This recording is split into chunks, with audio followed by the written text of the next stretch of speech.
Alors, comment Birdman découvre Young Thug? On oublie aujourd'hui, mais un événement très important va se produire qui va permettre tout ça. L'incarcération de Gucci Mane.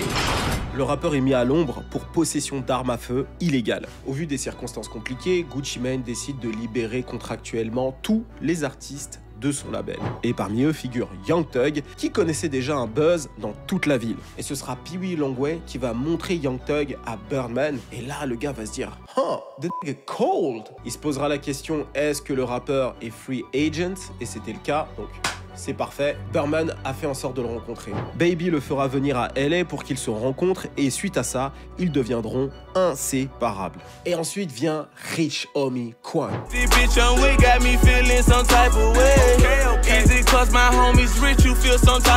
Le rappeur est presque arrivé de nulle part avec une série de hits qui ont fait de lui l'une des têtes à suivre de très près. Tu vois, c'était ces rappeurs comme Fetty Wap qui arrivaient d'un coup avec un hit, 2 hits, 3 hits. Tu dis mais wow, qu'est-ce qui se passe là? Prends ton temps, wow! Ouais, ça c'était Rich Homie Quan. Rappelle-toi, il avait Some Type of Way, qui était son plus gros hit. Il y avait bien sûr Rich Gang. Il y avait aussi le morceau de YG, My Nigga. Il a fait le refrain, donc il était super chaud.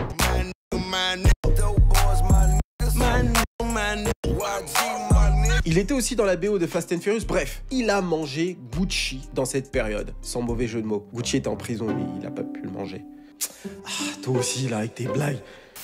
Lorsque Young Thug fait sa rencontre, l'osmose prend tout de suite. Le premier morceau qu'ils enregistrent ensemble s'appelle Get the F*** Out My Face.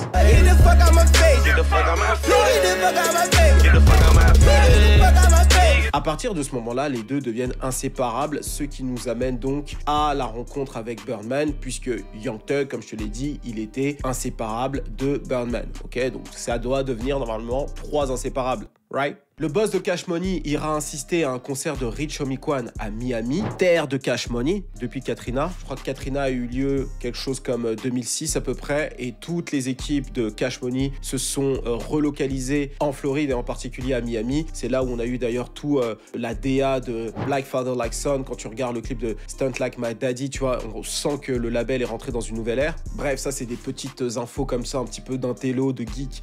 Vous êtes sur Iconic, baby. C'est comme ça que ça se passe par ici. Mais voilà, c'est quelque chose qui est clairement palpable dans leur DA. D'ailleurs, j'ai eu des échos que Birdman est très présent sur la zone de Floride. Hein.